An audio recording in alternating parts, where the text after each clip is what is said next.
ഹായോ, ഇന്ന് നമ്മൾ ഡിസ്കസ് ചെയ്യാൻ വേണ്ടി പോകുന്നത് ഡിസൊല്യൂഷൻ്റെ സമയത്ത് എങ്ങനെയാണ് സെറ്റിൽമെൻറ്റ് നടത്തുക എന്നുള്ള കാര്യങ്ങളെക്കുറിച്ചാണ്.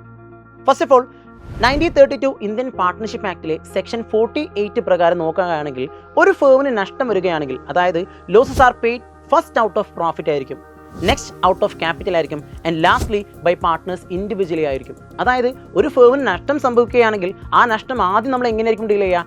ഔട്ട് ഓഫ് പ്രോഫിറ്റ് ആയിരിക്കും. എന്നിട്ടും വീണ്ടും നഷ്ടമുണ്ടെങ്കിൽ ദെൻ ഔട്ട് ഓഫ് ക്യാപിറ്റൽ ആയിരിക്കും, ആൻഡ് ലാസ്റ്റ്ലി പാർട്ട്നേഴ്സ് ഇൻഡിവിജ്വലി. അതായത് പാർട്ട്നേഴ്സ് ഇൻഡിവിജ്വൽ ആയിരിക്കണം എന്ത് കൊണ്ടുവരേണ്ടത്?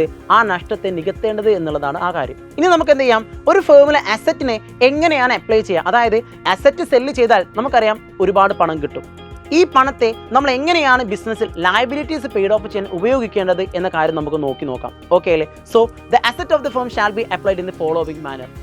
ആദ്യമായി നമ്മൾ പേയ്മെൻറ്റ് നടത്തേണ്ടത് ഇൻ പേയിങ് ഡെപ്റ്റ് ടു ദി തേർഡ് പാർട്ടിയാണ്. അതായത് ബിസിനസ്സിൻ്റെ തേർഡ് പാർട്ടി ആരൊക്കെയാണോ അവർക്കായിരിക്കും നമ്മൾ ആദ്യം എന്ത് ചെയ്യേണ്ടത്? ഫണ്ട് ക്ലിയർ ചെയ്യേണ്ടത്. ഉദാഹരണം നോക്കുകയാണെങ്കിൽ bank over draft, creditors, bank loan, outstanding expenses. നമുക്കറിയാം ഇവരൊക്കെ ബിസിനസ്സിൻ്റെ ഔട്ട്സൈഡേഴ്സ് ആണ് അല്ലേ?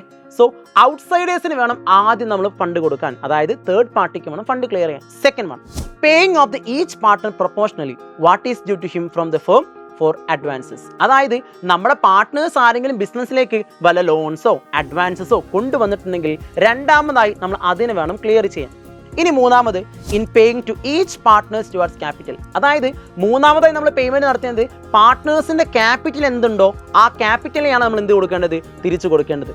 ഏറ്റവും അവസാനം ഇനി പാർട്ട്നേഴ്സിൻ്റെ ക്യാപിറ്റൽ കൊടുത്തു കഴിഞ്ഞു, ഇനിയും ഫണ്ട് ബാക്കിയുണ്ടെങ്കിൽ അത് നമ്മൾ എന്ത് വിളിക്കും? പ്രോഫിറ്റ് എന്ന് വിളിക്കും. ഈ ലാഭത്തെ പാർട്ട്നേഴ്സ് നമ്മൾ എന്ത് ചെയ്യുന്നു? റേഷ്യോയിൽ ഡിവൈഡ് ചെയ്യുന്നു എന്നുള്ളതാണ്. സോ നമുക്ക് നോക്കുകയാണെങ്കിൽ അസറ്റിന് നമ്മൾ അപ്ലൈ ചെയ്തതിന് ശേഷം നമ്മൾ ചെയ്യുന്ന കാര്യം എന്താ? ആദ്യം നമ്മൾ തേർഡ് പാർട്ടിക്ക് ക്ലിയർ ചെയ്യും, ദെൻ പാർട്ട്നേഴ്സിൻ്റെ ലോൺസ് ആൻഡ് അഡ്വാൻസസ് ക്ലിയർ ചെയ്യും, ദെൻ പാർട്ട്നേഴ്സ് ക്യാപിറ്റലാണ്.